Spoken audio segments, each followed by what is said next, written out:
Muy buenas noches. Es un placer estar con ustedes aquí en El Salvador, en San Miguel. Si no me equivoco, esta es la cuarta vez que he tenido el privilegio de venir a San Miguel. La primera vez fue hace muchos años. Vine y prediqué acá en un salón que habían alquilado, no recuerdo exactamente dónde es. Luego regresé con un grupo y construimos una iglesia aquí en San Miguel. Vinimos como con 40 de los miembros de la iglesia que yo pastoreaba y construimos una iglesia. La última vez que vine, tuvimos la reunión o las reuniones en el lugar a donde nos quedamos cuando vinimos a construir la iglesia, solo que habían remodelado ese lugar, estaba muy bonito, con un salón de reuniones, etcétera. Y ahora, la cuarta vez que tengo el grato privilegio de estar con ustedes en San Miguel. Quiero decirles que en realidad tengo bastante contacto con los salvadoreños, porque he hecho varias visitas recientemente al este de los Estados Unidos, a la conferencia de Potomac, y allá predominan los salvadoreños, con un poquito de mexicanos y de gente de otros países. Siempre he apreciado el fervor que tienen los salvadoreños, el entusiasmo y el amor que tienen para con el mensaje de la iglesia adventista. Ahora, esta noche no les voy a predicar sobre el silbido de la serpiente. Me pidieron que mandara algunos títulos de lo que íbamos a estudiar durante esta semana o esta media semana, y mandé 3 títulos. En realidad son un total de 5 temas. Vamos a hablar del silbido de la serpiente un poquito más adelante en esta media semana, pero esta noche vamos a hablar de otro tema que considero también de crucial importancia. Pero antes de comenzar, queremos orar. Nunca debemos abrir la palabra del Señor sin pedir que el Espíritu que inspiró la palabra esté presente para explicarnos esa palabra que el Espíritu Santo inspiró. Así que inclinemos nuestros rostros para orar. Padre Celestial, gracias te damos por el privilegio de reunirnos en tu casa de oración. Gracias por tu palabra, una guía segura en un mundo que anda tan confundido. Pedimos esta noche que tu Santo Espíritu esté presente en este lugar. Abre nuestras mentes para entender, nuestros corazones para recibir, y danos el poder de vivir en armonía con toda palabra que sale de tu boca. Gracias te damos por escuchar esta oración y por responderla, porque venimos con confianza ante el trono de la gracia, en el nombre poderoso de Cristo, nuestro Salvador. Amén. Quiero comenzar nuestro estudio en esta noche recordando una experiencia en la historia del pueblo de Israel. Ustedes recuerdan que el pueblo de Israel llegó a un momento en su historia en que ellos querían un rey como todas las demás naciones. Dios procuró disuadirlos.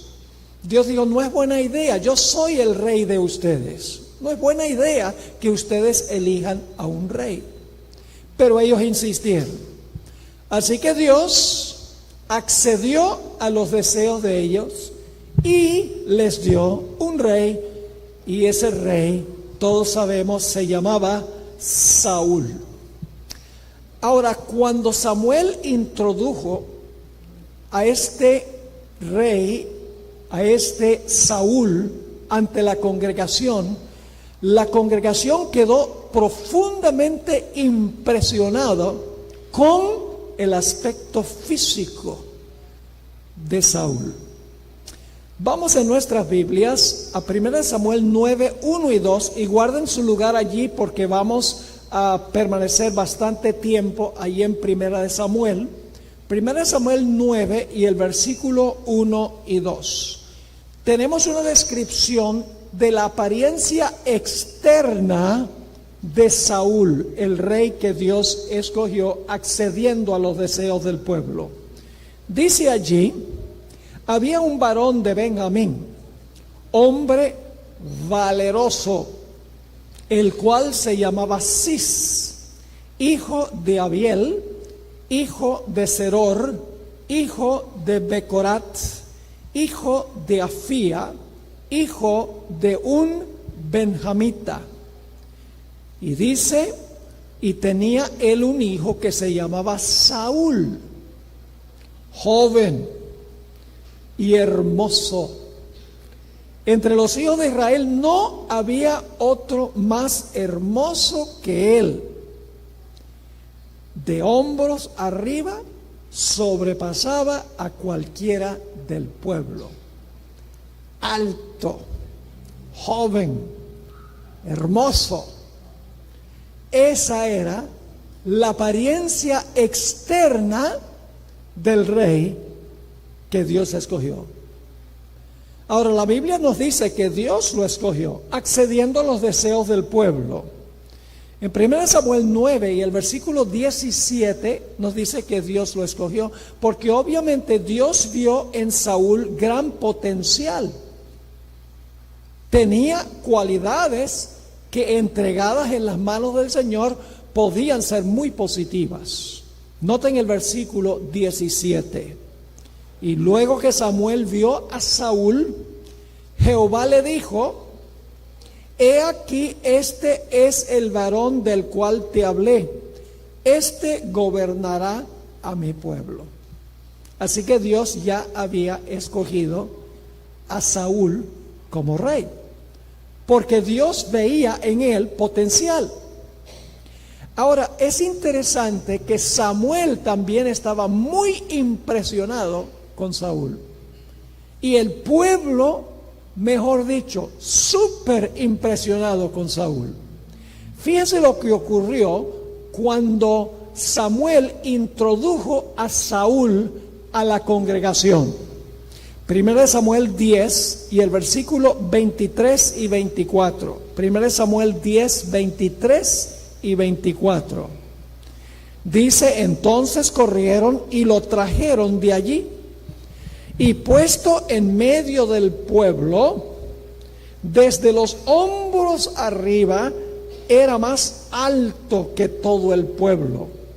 Y Samuel dijo a todo el pueblo, e indudablemente si pudiéramos escuchar el tono de su voz, obviamente estaba muy impresionado, porque dice: y Samuel dijo a todo el pueblo: ¿habéis visto al que ha elegido Jehová? Que no hay semejante a él en todo el pueblo. Es decir, Samuel estaba muy impresionado con la selección que había hecho Dios. Este no puede fallar, según pensaba él. Y el pueblo igual. Porque ¿cómo respondió el pueblo? Dice en la última parte del versículo 24, dice: entonces el pueblo clamó con gran alegría diciendo: ¡viva el rey! Era el que no podía fallar. Era de hombros arriba, más alto, joven, valeroso, que tenía carisma. La gente decía: este va a ser un gran rey. Pero todos conocemos la triste historia. Saúl tenía cualidades externas muy simpáticas y atractivas, pero desobedeció a Dios una vez tras otra. Su vida fue una de constante desobediencia a la voluntad del Señor y finalmente se suicidó.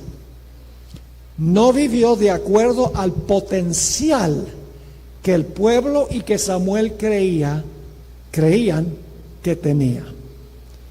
Así que ahora el pueblo quedó sin rey. De modo que Dios le dijo a Samuel: necesito que vayas a la casa de Isaí, porque he escogido de la casa de él a un rey. Noten lo que dice 1 Samuel, el capítulo 16 y el versículo 1. 1 Samuel 16, 1. Dijo Jehová a Samuel: ¿hasta cuándo llorarás a Saúl, habiéndolo yo desechado para que no reine sobre Israel? Llena tu cuerno de aceite y ven, te enviaré a Isaí de Belén, porque de sus hijos me he provisto de rey. Ahora, hay algo interesantísimo en cuanto a esto. Y es que Dios le dijo a Samuel que fuera a la casa de Isaí porque Dios había escogido el próximo rey, pero Dios no le dijo cuál hijo iba a ser el rey. ¿Ustedes creen que Dios sabía cuál era el hijo que iba a ser el rey? Claro que Dios lo sabía, pero no le reveló a Samuel cuál de los hijos iba a ser el rey. Así que la Biblia nos dice que él va a la casa de Isaí, e Isaí tenía 8 hijos. Y nos dice la Biblia que comparecieron ante Samuel en orden de edad. Primero el mayor, luego el que le seguía, luego el que le seguía a él. Nota lo que dice 1 Samuel 16 y el versículo 6. Hablando del mayor, que se llamaba Eliab, dice: y aconteció que cuando ellos vinieron, él vio a Eliab. Samuel ve a Eliab, el mayor, y fíjense lo que piensa. Y dijo: de cierto, delante de Jehová estás ungido. Tiene que ser el mayor. Y luego entonces comparecen los siguientes en edad. 1 Samuel 16 y el versículo 7, antes de leer en cuanto a los 2 hijos siguientes, Dios quería enseñarle una lección a Samuel y al pueblo. Y esa fue nuestra lectura bíblica de esta noche. Por eso Dios no le reveló el nombre de cuál de los hijos iba a ser el rey, porque Dios quería enseñarle una lección muy importante a Samuel, porque Samuel había estado muy impresionado con Saúl. Es decir, este no puede fallar. Y luego con Eliab, como que no había aprendido la lección, con Eliab dice: este no falla, este es el mayor, este va a ser el rey. Pero fíjense lo que Dios le dijo a Samuel, 1 Samuel 16 y el versículo 7. Y Jehová respondió a Samuel: no mires a su parecer, ni a lo grande de su estatura. Está hablando de Saúl, ¿sí o no? No mires a su parecer, ni a lo grande de su estatura, porque yo lo desecho. Porque Jehová no mira lo que mira el hombre, su estatura, su juventud, su belleza. Jehová no mira lo que mira el hombre, pues el hombre mira lo que está delante de sus ojos, pero Jehová mira el corazón. Y entonces hace comparecer los siguientes 2 hijos. Noten los versículos 8 y 9.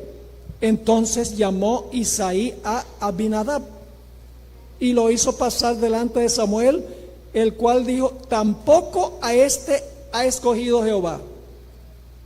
Hizo luego pasar Isaí a Sama, y él dijo: tampoco a este ha elegido Jehová. Y luego vienen los 4 siguientes. Van 7. Y Dios ha dicho: este no, este no, este no. Y Samuel está un tanto confundido y le dice a Isaí: oye Isaí, ¿son estos todos tus hijos? ¿Cómo miraba Isaí a David? Ni siquiera lo hizo comparecer. Dice: sí, tengo uno, un pastorcito lindo, que no tiene ninguna experiencia en la guerra.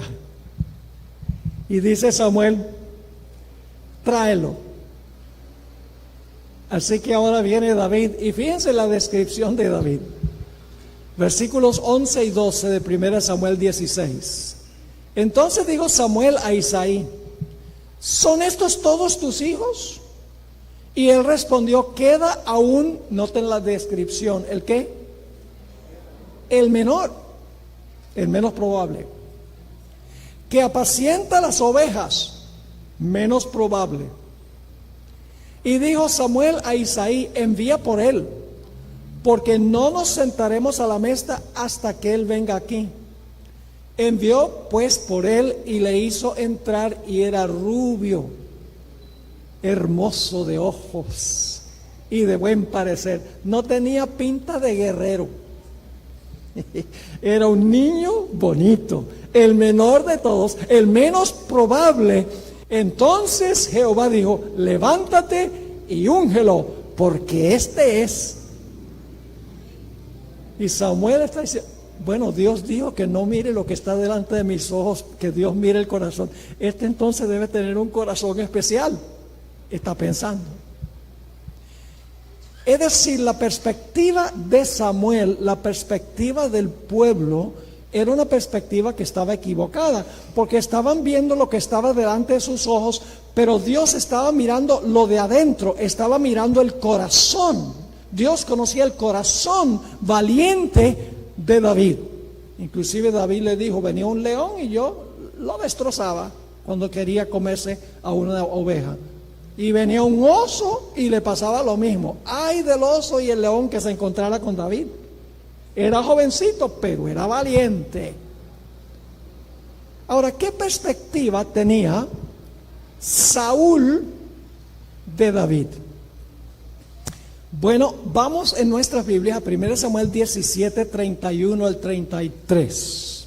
Ustedes recuerdan que el padre de David, Isaí, lo mandó a llevarle unas provisiones a sus hermanos al campo de batalla, a donde salía un gigantón llamado Goliat de Gat. Todos los días Goliat salía y desafiaba a los ejércitos de Israel, y todos los guerreros de Israel temblaban de miedo y nadie se atrevía a ir a pelear contra el gigante. Vamos a leer 1 Samuel 17, 31 al 33. Fueron oídas las palabras que David había dicho y las refirieron delante de Saúl. Ahora vamos a ver cómo Saúl veía a David. Y él lo hizo venir. Y dijo David a Saúl: no desmaye el corazón de ninguno a causa de él. Tu siervo irá y peleará contra este filisteo. Dijo Saúl a David: no podrás tú ir contra aquel filisteo para pelear con él, porque tú eres muchacho y él un hombre de guerra desde su juventud. ¿Ven la perspectiva que tenía Saúl de David? Este es un muchachito, no tiene experiencia en la guerra, buen mozo, el gigante se lo va a comer vivo. Esa era la perspectiva que tenía Saúl de David, porque ¿qué es lo que estaba mirando Saúl? Estaba mirando lo que estaba delante de sus ojos, pero Dios estaba mirando ¿qué cosa? Estaba mirando su corazón. Ahora, ¿qué perspectiva tenían los hermanos de David? Bueno, vamos a 1 Samuel 17 y vamos a leer el versículo 11, versículo 13, versículo 14 y el versículo 28 para ver qué perspectiva tenían los hermanos de David de él. Empezamos con el versículo 11. Oyendo Saúl y todo Israel estas palabras del filisteo, cuando oían al filisteo desafiar a los ejércitos de Israel, se turbaron y tuvieron gran miedo. Nadie iba a salir a pelear contra ese gigante. Ahora vamos a ver por qué Dios no escogió a los tres mayores. Porque eran cobardes. Y Dios lo sabía porque conocía el corazón de ellos. Sigue diciendo en el versículo 13: y los tres hijos mayores de Isaí habían ido para seguir a Saúl a la guerra. Y ahora da los nombres. Y los nombres de sus 3 hijos que habían ido a la guerra eran Eliab, el mayor, con aquellos hombres, versículo 14, era David, ¿qué cosa? Eliab el primogénito, el segundo Abinadab y el tercero Sama, y era David el ¿qué? El menor. Siguieron pues los 3 mayores a Saúl. ¿Ven la cantidad de veces que se hace contraste entre los mayores y el menor? Mayores y el menor. Y luego noten lo que dice el versículo 28. Y oyéndole hablar Eliab, su hermano mayor, con aquellos hombres, porque David dice, ¿quién es este filisteo incircunciso que desafía a los ejércitos de Israel? Yo peleo con él, dijo David. Note lo que dicen los hermanos. ¿Qué perspectiva tenían los hermanos de él? Y oyéndole hablar Eliab, su hermano mayor, con aquellos hombres, se encendió en ira contra David y dijo, ¿para qué has descendido acá? ¿Y a quién has dejado aquellas pocas ovejas en el desierto? Yo conozco tu soberbia y la malicia de tu corazón, que para ver la batalla has venido. Y David está diciendo, no vine para ver la guerra, sino para pelearla. ¿Qué perspectiva tenían los hermanos de David? Pichoncito. ¿Qué iba a poder él pelear con semejante gigante? Ahora, ¿qué perspectiva tenía Goliat de David? Vamos a anotarlo. Una vez más en 1 Samuel, el capítulo 17, y vamos a empezar a leer en el versículo 4. Salió entonces del campamento de los filisteos un paladín, significa un campeón, el cual se llamaba Goliat de Gat, y tenía de altura 6 codos y un palmo, 3 metros. ¿Saben qué? 3 metros. Yo mido 1,80. Ahora pongan otro mío encima mío, y esa era la altura de Goliat. Con razón infundía terror. Así que dice, había un paladín, el cual se llamaba Goliat de Gat, y tenía de altura 6 codos y un palmo, y traía un casco de bronce en su cabeza, y llevaba una cota de malla, y era el peso de la cota 5,000 ciclos de bronce. La cota pesaba 70 kilos. Sobre sus piernas traía grebas de hierro, de bronce, y jabalina de bronce entre sus hombros. El asta de su lanza era como un rodillo de telar, y tenía el hierro de su lanza 600 ciclos de hierro, es decir, la punta de su lanza pesaba 7 kilos. E iba su escudero delante de él, armado hasta los dientes, cubierto de cabeza a pies. Cabeza, pecho, vientre, espalda, piernas, y por si acaso un escudero. ¿Quién podía vencer a semejante gigante? Bueno, vamos al versículo 42 al 44 para ver cómo el gigante veía a David, porque David venía con una honda y con un bastón, y se ofendió al gigante. ¿Por qué me mandan a un niño para pelear conmigo? Fíjense lo que dice el versículo 42. Y cuando el filisteo miró y vio a David, ¿qué pasó? Le tuvo en poco. Saben que no hay peor error que pueda cometer un ejército que subestimar al enemigo. Dice, le tuvo en poco. ¿Y por qué lo tuvo en poco? Porque era muchacho y rubio y de hermoso parecer. ¿Qué estaba mirando el gigante? Lo externo. Y dijo el filisteo a David, ¿soy yo perro para que vengas a mí con palos? Y maldijo a David por sus dioses. Dijo luego el filisteo a David: ven a mí y daré tu carne a las aves del cielo y a las bestias del campo. Y David dice: al contrario, yo voy a hacer eso contigo. Este muchachito. Y ustedes conocen el fin de la historia. David, con un palo y 5 piedras, ni siquiera necesitó 4 de ellas. Con la primera piedra ya le clavó la piedra en la frente y se desplomó como un gigantesco alcornoque. Tal vez tembló el suelo cuando cayó el gigante. ¿Cómo veía Samuel a David? Por lo que estaba delante de sus ojos. ¿Cómo veía el pueblo a Saúl? No podía fallar. ¿Cómo veía Saúl a David? Como un muchachito. ¿Cómo miraban los hermanos a David? Como un muchachito pastor de ovejas. ¿Cómo miraba Goliat a David? Como un muchachito con palos y con una honda. Pero la Biblia nos dice que David venció. Todos ellos miraron a David por lo que era, no por lo que podía llegar a ser, por la gracia y por el poder de Dios.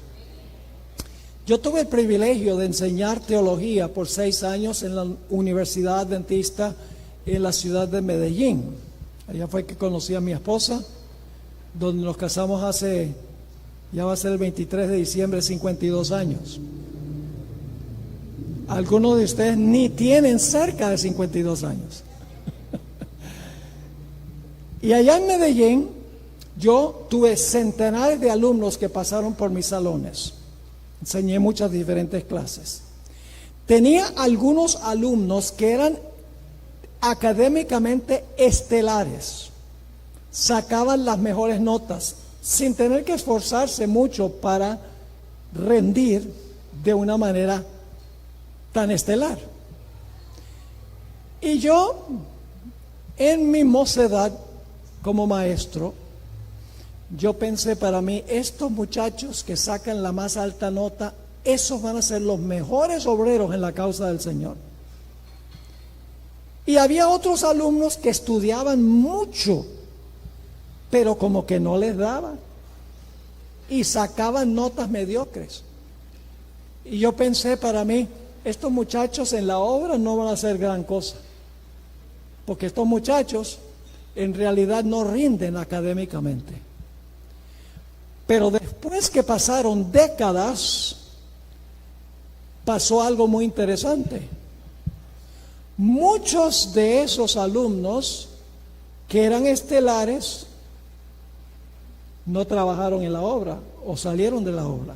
Algunos tuvieron éxito, algunos llegaron a ser presidentes de unión departamentales de la División Interamericana, llegaron a ser profesores de teología en los Estados Unidos. Algunos tuvieron éxito, de los que eran buenos académicamente.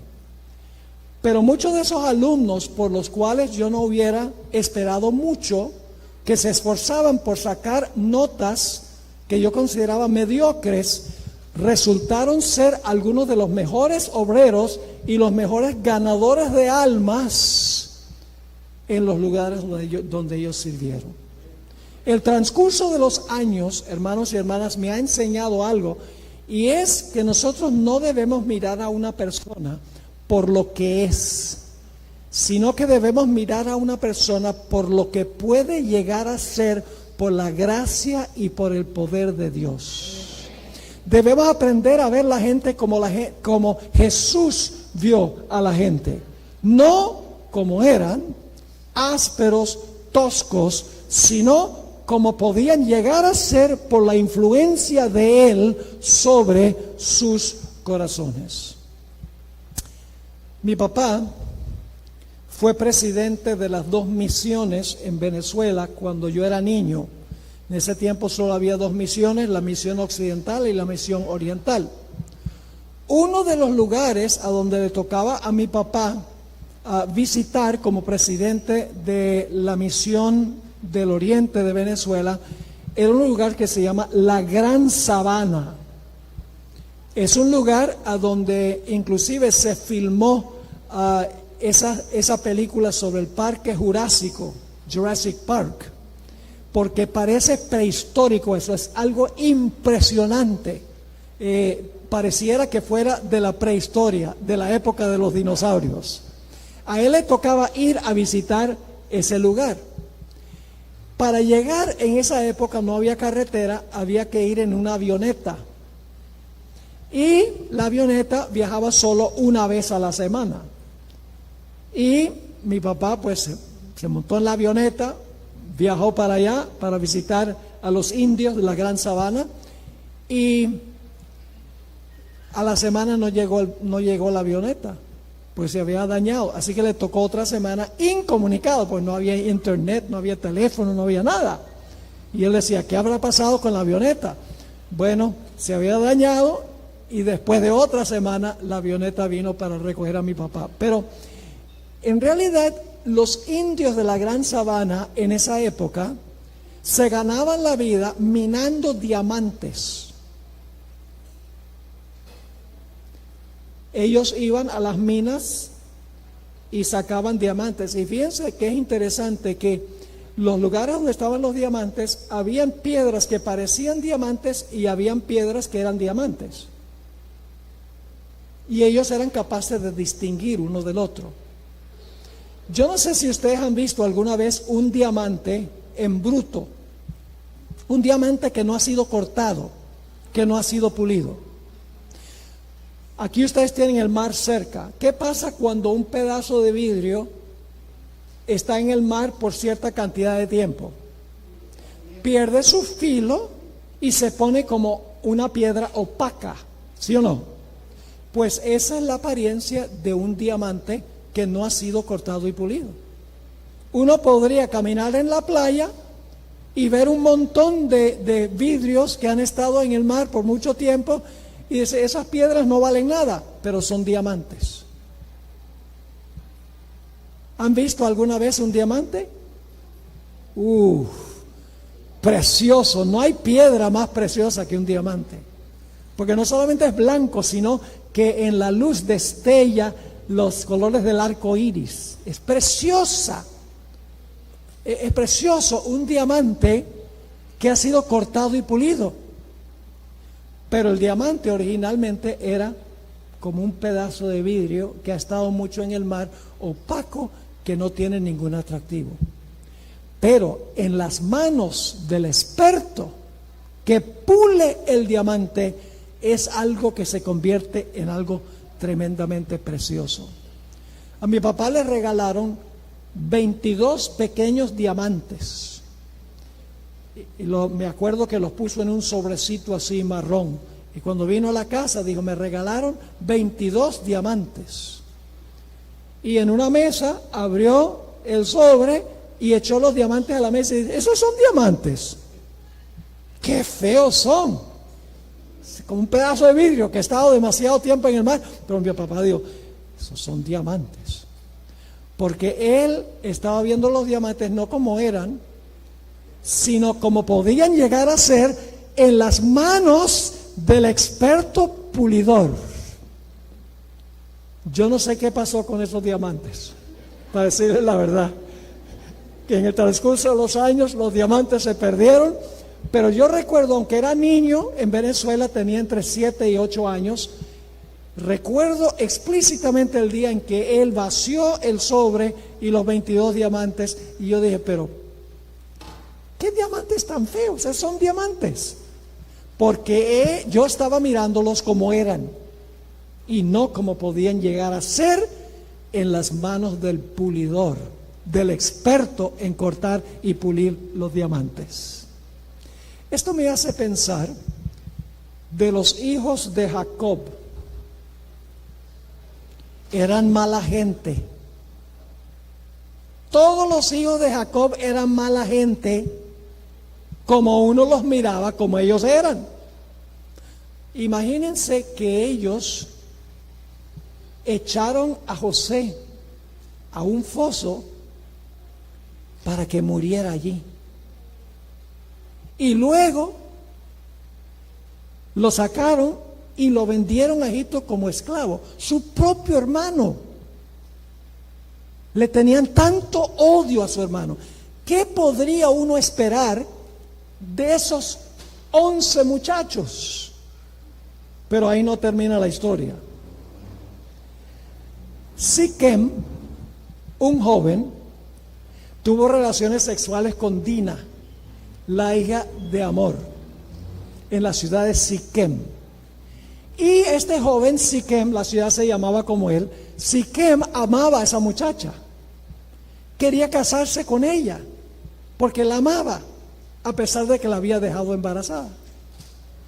Así que, como era costumbre en la época, Siquem habló con Amor y Amor habló con Jacob y le dijo: ¿será posible que Siquem se pueda casar con Dina? Y Simeón y Leví salieron con un plan. Ellos dijeron: bueno, si todos los hombres del pueblo de Siquem se circuncidan, entonces serán parte del pueblo escogido y entonces vamos a permitir que se case Siquem con Dina. Pero Siquem ni sospechaba lo que tenían en mente Leví y Simeón. Al tercer día de ser circuncidados, cuando estaban en su mayor dolor, todos los hombres de Siquem, Simeón y Leví, y tal vez con otros ayudantes, se levantaron y mataron a Amor, mataron a Siquem, mataron a todos los hombres de ese lugar. Eran asesinos, Simeón y Leví. ¿Y qué diríamos nosotros de Rubén?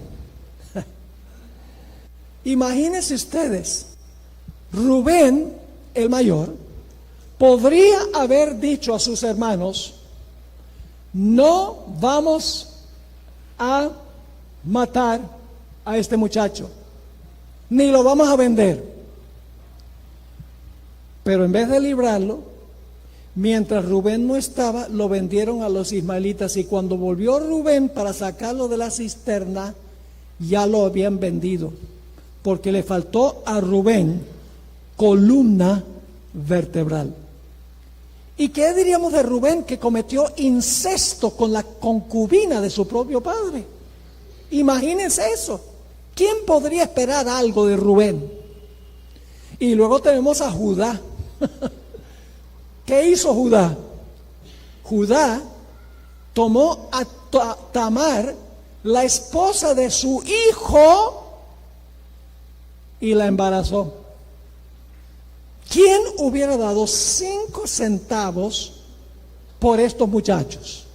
Y sin embargo, escuchen bien, Dios no los miró como eran, sino como podían llegar a ser. ¿Saben ustedes que los nombres de los hijos de Jacob estarán por la eternidad en las puertas de la santa ciudad? ¡Qué tremendo! Todos esos muchachos malvados, adúlteros, fornicarios, violentos, sus nombres eternamente en las puertas de la Nueva Jerusalén, porque Dios los vio no como eran, sino como podían llegar a ser una vez que Él los puliera. Noten lo que dice Apocalipsis 21 y el versículo 12 y 13. Apocalipsis 21 y el versículo 12 y 13, hablando de la santa ciudad. Dice: tenía un muro grande y alto, con 12 puertas, y en las puertas 12 ángeles, y nombres inscritos, que son los de las 12 tribus de los hijos de Israel. Al oriente 3 puertas, al norte 3 puertas, al sur 3 puertas, y al occidente 3 puertas. ¿Y qué diríamos de los 12 apóstoles? Ahí está el bocón Pedro, que siempre ponía la lengua en primera, en cuarta, antes de que el cerebro lo pusiera en primera. Que negó a Jesús 3 veces, y la tercera vez usó lenguaje vulgar, usó malas palabras para maldecir a Jesús. ¿Y qué diríamos de Simón el celote? ¿Sabe que los celotes eran una secta violenta? Eran terroristas, eran guerrilleros los celotes. Jesús tenía un discípulo que era guerrillero. ¿Y qué diríamos de Santiago y Juan, los hijos del trueno? Que una vez, cuando las aldeas samaritanas no dejaban que Jesús pasara por ellas, dijeron a Jesús: ¿quieres que llamemos fuego del cielo para quemar a toda esa gente? Bien violentos eran. ¿Y qué diríamos de Mateo, el cobrador de impuestos que trabajaba con el Ministerio de Hacienda, que hacía trampa y que le robaba más de la cuenta a la gente? ¿Y qué diríamos de Judas, el hombre artificioso, el político, el que parecía tener el mayor potencial, porque era el más alto y el más imponente y el que más tenía carisma? ¿Y qué diríamos de Tomás, el que todo lo dudaba? La filosofía de él era: ver es creer. Ni siquiera creía en la resurrección. Dice: si no puedo ver a Jesús, no lo voy a creer. Y sin embargo, escuchen bien, los nombres de los 12 apóstoles estarán por la eternidad inscritos en los fundamentos de la Nueva Jerusalén. Porque Jesús vio en ellos no lo que eran, no lo que estaba delante de sus ojos, sino que conocía su corazón. Los miraba como podían llegar a ser por medio de su gracia y por medio de su poder. Dice en Apocalipsis 21:14: y el muro de la ciudad tenía 12 cimientos, y sobre ellos los 12 nombres de los 12 apóstoles del Cordero. Imagínense los nombres de los 12 hijos de Jacob en las puertas, y en los fundamentos de piedras preciosas los nombres de los 12 apóstoles. Hablemos un poco de Pedro. Sin lugar a dudas, la experiencia de Pedro en el tribunal de Pilato fue algo muy triste. Durante el ministerio de Jesús, Pedro estaba muy seguro de sí mismo. Él le dijo a Jesús: yo jamás te negaría. Y sin embargo, lo negó 3 veces. Y la última vez lo negó con lenguaje de pescador, con malas palabras. Y algunos creen que Pedro negó a Jesús porque él tenía miedo de que lo mataran a él por ser seguidor de Jesús. Pero si ustedes leen el deseo de toda la gente, esa no fue la razón. Pedro estaba dispuesto de arriesgar su vida para que no arrestaran a Jesús en el huerto. ¿Recuerdan cómo usó la espada para defender a Jesús? Le metió un zarpazo al criado del sumo sacerdote y le mochó la oreja. Y créanme, no era su intención cortarle la oreja. No tenía esa puntería porque era pescador y no soldado. Tenía la intención de cortarle la cabeza, pero le falló la puntería. Estaba dispuesto a defender a Jesús, no tenía miedo de morir. La sierva de Dios dice que Pedro negó a Jesús porque sentía vergüenza de estar asociado con Jesús. Le daba pena que pensaran que él había sido seguidor de Jesús cuando Jesús no era la clase de Mesías que él pensaba que iba a ser. No, yo no tenía ninguna asociación con él, decía él. Y sin embargo, escuchen bien, en el día del Pentecostés, Pedro era otro hombre, completamente nuevo, porque Jesús vio en Pedro, por impetuoso que era, por hablador que era, Jesús vio en Pedro el gran defensor de la fe. Y fíjense lo que dice Hechos, el capítulo 4 y el versículo 13. Hechos 4 y el versículo 13. Le han dicho a Pedro y a Juan que no hablen en el nombre de Jesús. Y fíjense lo que dice este versículo. Entonces, viendo el denuedo de Pedro y Juan, sabiendo que eran hombres sin letras, no tenían estudio, no tenían PhD, a lo mejor no tenían ni siquiera una educación primaria o secundaria, eran hombres sin letras. ¿Saben cuál es la palabra griega que se usa allí? La palabra agrámatos, que significa deficientes en gramática. Pero la otra palabra es aún más fuerte. Sin letras y del vulgo. ¿Saben cuál es la palabra griega para vulgo? Idiotes. Es decir, no sabían de gramática y eran idiotas. Pero fíjense cuál fue la diferencia. Eran hombres sin letras y del vulgo se maravillaban y les reconocían que habían estado con Jesús. Habían caído en las manos del gran pulidor, del cortador de diamantes. Jesús vio en él gran potencial y Pedro llegó a ser uno de los dos campeones fundadores de la iglesia cristiana, los dos pilares, Pablo y Pedro. Y fíjense cómo había cambiado Pedro, que al final de su vida, esto no lo dice directamente la Biblia, pero lo insinúa Juan el capítulo 21, cuando Jesús dijo que iba a extender los brazos no por voluntad de él, sino porque otros lo iban a hacer. Cuando le dijeron a Pedro que si tenía una última petición antes de sufrir el martirio, la crucifixión, Pedro dijo: yo no soy digno de ser crucificado como mi maestro. Por favor, crucifíquenme con la cabeza para abajo. Y de esa manera murió el apóstol Pedro, porque no era digno, ya no era autosuficiente, porque había estado en las manos del gran pulidor, en las manos de Cristo Jesús. Otra experiencia muy interesante es la de Pablo y Bernabé.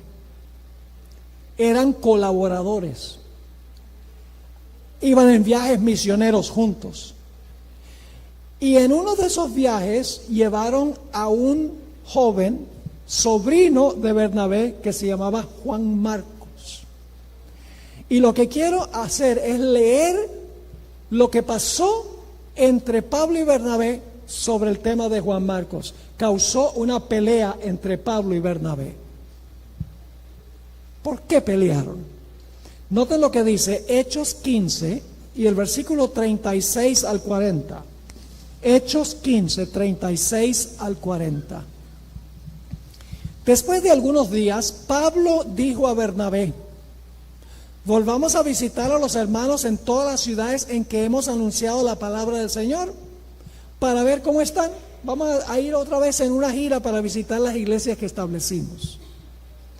Y Bernabé quería que llevasen consigo a Juan, el que tenía por sobrenombre Marcos. Bernabé dice: llevemos a Marcos. Pero a Pablo no le parecía bien llevar consigo al que había apartado de ellos desde Panfilia y no había ido con ellos a la obra, porque se había desanimado y había vuelto a Jerusalén. Y hubo tal desacuerdo entre ellos, es decir, entre Pablo y Bernabé, que se separaron el uno del otro.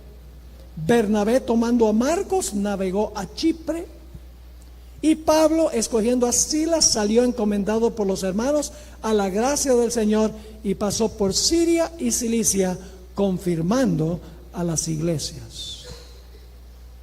Ahora quiero leerles un pasaje del libro Hechos de los Apóstoles, escrito por Elena White. La página 137 y 138, ella describe un poco más en detalle esta discordia entre Pablo y Bernabé. Dice así: allí fue donde Marcos, abrumado por el temor y el desaliento, vaciló por un tiempo en su propósito de entregarse de todo corazón a la obra del Señor. Marcos se desanimó. No acostumbrado a las penurias, se desalentó por los peligros y las privaciones del camino. Había trabajado con éxito en circunstancias favorables, pero ahora, en medio de la oposición y los peligros que con tanta frecuencia asedian al obrero de avanzada, no supo soportar las durezas como buen soldado de la cruz. Tenía todavía que aprender a arrostrar el peligro, la persecución y la adversidad con corazón valiente. Al avanzar los apóstoles y al sentir la aprensión de dificultades aún mayores, Marcos se intimidó y, perdiendo todo valor, se negó a avanzar y volvió a Jerusalén. Iba con Pablo y Bernabé, la cosa se puso difícil y Marcos dijo: yo ya no voy a seguir, está demasiado peligroso, demasiado difícil esto, y se fue a Jerusalén. Fíjense cómo sigue la cita. Esta deserción indujo a Pablo a juzgar desfavorable y aún severamente por un tiempo a Marcos. Porque ¿qué estaba viendo Pablo? El gran apóstol Pablo, ¿qué estaba viendo? Lo que estaba delante de sus ojos. Este muchachito cobarde es lo que estaba viendo Pablo. Ve, el apóstol Pablo también era pecador como todos nosotros. Pero fíjense Bernabé, por otro lado, se inclinaba a excusarlo a Marcos por causa de su inexperiencia. Anhelaba que Marcos no abandonase el ministerio. Ahora escuchen esto: porque veía en él cualidades que le habilitarían para ser un obrero útil para Cristo. No lo vio como el jovencito cobarde que se fue de regreso a Jerusalén. No, que dice: este hombre, yo veo en él cualidades.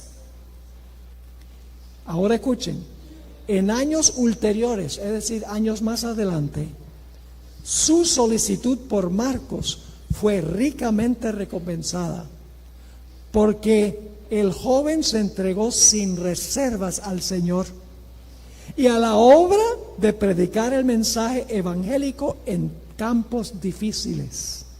Bajo la bendición de Dios y la sabia enseñanza de Bernabé, se transformó en un valioso obrero. Cuando yo fui profesor de teología era más o menos como el apóstol Pablo. Este no puede fallar, porque rinde mucho académicamente. Pero el tiempo demostró que llegaron a ser muy útiles en la causa del Señor. Ahora, yo pregunto, ¿se reconciliaron Pablo y Juan Marcos? Termino de leer la cita. Pablo se reconcilió más tarde con Marcos y le recibió como su colaborador. También lo recomendó a los colosenses como colaborador en el reino de Dios y uno que me ha sido consuelo. De nuevo, no mucho antes de su muerte, Pablo habló de Marcos como uno que le era útil para el ministerio. ¿Aprendimos la lección esta noche? ¿Cuál es la lección central que yo quiero que se quede en nuestra mente y nuestro corazón esta noche? Que debemos ver el potencial que tiene una persona. Ahora, yo quiero relatarles una historia. Cuando yo fui profesor de teología en Medellín, los alumnos tenían un alcance evangelístico muy interesante. Todos los domingos, ellos iban al Parque Bolívar, que es el parque más importante en Medellín, en honor al prócer Simón Bolívar. Iban al parque con un parlante y un micrófono y se paraban en una banca allí que había en el parque, y una persona predicaba un mensaje a la gente que estaba en el parque. Y la gente cuando veía que alguien tiene un micrófono y el parlante pues se escuchaba por todo el parque, la gente venía y se reunía alrededor para escuchar el mensaje. Después del mensaje se invitaba a la gente para seguir en ese mismo momento a la iglesia para escuchar un tema evangelístico. Y fíjense que algunas personas de verdad iban a la iglesia del parque, a una reunión evangelística. Pues un día los alumnos me dijeron: pastor, ¿le gustaría ir al parque a predicar un tema? Claro, uno tiene cierto temor porque hay también burladores, ¿no? Porque se vienen y se burlan y gritan: ¡evangélico!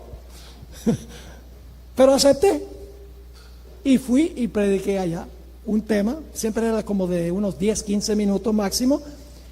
Invité a la gente que fuera hasta el templo central en Medellín, y había un muchacho allí vestido de harapos, sucio, por los ojos se veía que estaba bajo la influencia de droga. Allá usan una pega que huele, que inhalan, y entonces los elevan. Yo no sé si conocen eso o lo conocen. Ojalá que no personalmente. Pero ese muchacho, yo lo miré y yo dije: sin esperanza. Pero el muchacho nos siguió a la iglesia y se sentó a escuchar el tema. Y le voy a hacer una larga historia corta, no les voy a revelar el nombre de ese muchacho, pero ese muchacho enderezó su vida por la gracia del Señor. Estudió teología en la Universidad Adventista, se convirtió en un colportor de supremo éxito, era un gran colportor, y por varios años sirvió como pastor de iglesia. Aquel por el cual yo no hubiera dado 5 centavos, porque yo veía lo que estaba delante de mis ojos, pero Dios conocía el corazón. Así debemos nosotros ver a la gente, como Jesús ve a la gente, candidatos para el reino. Ahora quiero leerles una cita ya para concluir. Esta es una cita también del libro Obreros Evangélicos. Linda cita. Los cristianos son joyas de Cristo. ¿Qué son los cristianos? ¿Cuántos aquí somos joyas de Cristo? Levanta. ¿Cuántos son? Ok, todos somos joyas de Cristo. Los cristianos son joyas de Cristo. Existen para resplandecer brillantemente por Él, prodigando la luz de su belleza. Su esplendor, ahora escuchen, su esplendor, el esplendor de los que siguen a Jesús, su esplendor depende del pulimiento que reciben.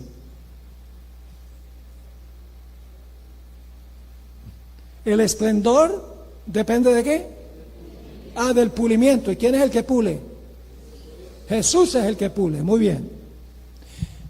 Ahora fíjense, pueden elegir ser bruñidos o permanecer sin serlo. Toda persona puede escoger que Jesús lo pula o que no lo pula. Pero todo aquel que es declarado digno de un lugar en el templo del Señor tiene que someterse al proceso refinador. Sin el pulimiento que el Señor da, no pueden reflejar más luz que la de una piedrecilla común. Cristo le dice al hombre: tú eres mío, yo te he comprado, eres solamente una piedra tosca, pero si te colocas en mis manos, te puliré, y el brillo con que resplandecerás traerá honor a mi nombre. Nadie podrá arrebatarte de mi mano. Te haré mi tesoro peculiar. En el día de mi coronación serás una joya en mi corona de júbilo. Colocarse en las manos del pulidor. Ahora yo quiero mencionar esto. ¿En qué momento específicamente nos colocamos en la mano de Jesús el pulidor? Hermanos y hermanas, es en el momento de nuestro bautismo que nos unimos a Cristo Jesús.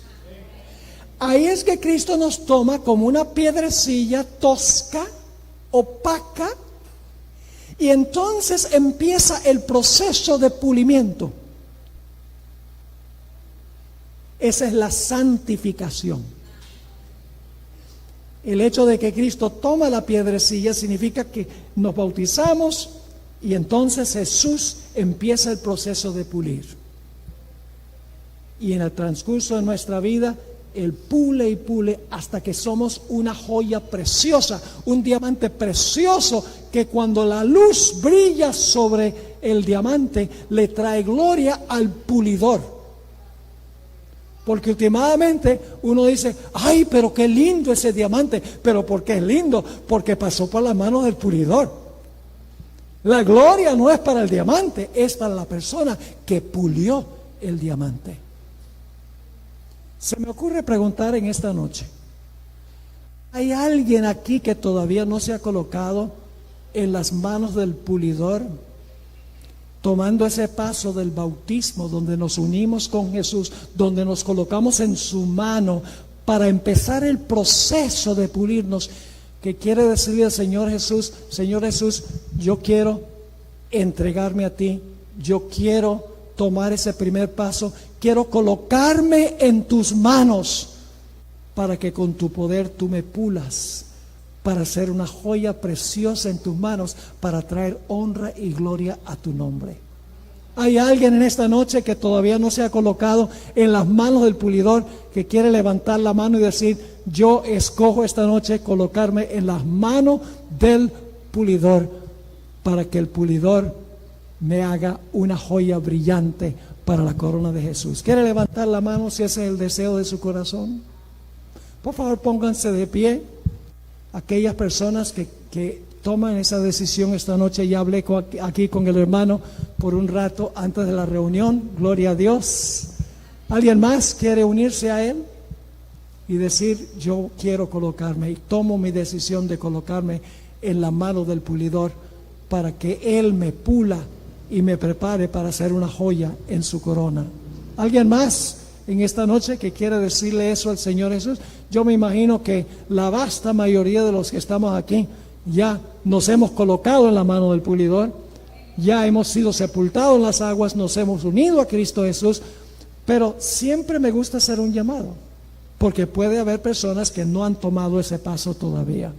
Yo sé que la esposa del hermano también ha tomado su decisión de entregarse al Señor a través del bautismo en estos días antes que termine este ciclo de conferencias. No sé si hay alguien afuera, yo veo gente sentada afuera, pero hermano, ¿por qué no viene aquí al frente? Yo voy a tener una oración para usted y también para su esposa en este momento, para que el Señor bendiga su decisión. ¿Alguien más antes de tener la oración? Unos pocos instantes más y voy a orar para pedir que el Señor bendiga a este hermano y a su esposa, que van a ser bautizados antes de terminar esta media semana. Gloria a Dios. Jesús hubiera venido para salvar solamente a uno, y aquí tenemos dos que han tomado su decisión. Muy bien. Unos pocos segundos más. ¿Hay alguien más que quiere decirle sí al Señor en esta noche? Bien, vamos a elevar una oración al Señor. Padre Celestial, gracias te damos porque no nos dejas como somos, no nos dejas como estamos, sino que nos tomas en tus manos y nos pules para traer honra y gloria a tu nombre. Te doy gracias, Señor, por la decisión de este hermano, su esposa, de entregarse a Jesús a través del bautismo, para que Jesús comience el proceso de pulir la vida de ellos, para que cada día brillen más como joyas en las manos de Jesús. Yo pienso que hay personas aquí que no han respondido al llamado, que deberían haberlo hecho, que están escuchando la voz del Espíritu Santo susurrando en su oído. Te ruego, Señor, que antes que concluyan estas conferencias, que estas personas también puedan responder al llamado del Espíritu Santo que hace en estos momentos. Gracias por habernos acompañado, y Señor, te ruego que siempre nos ayudes a recordar que Dios no mira lo que está delante de sus ojos, pero Dios mira el corazón. Ayúdanos a nosotros también a no ver lo que está delante de nuestros ojos, sino a mirar el corazón. Gracias, Padre, por habernos acompañado, por responder nuestra oración, porque te lo pedimos en el nombre de Jesús. Amén.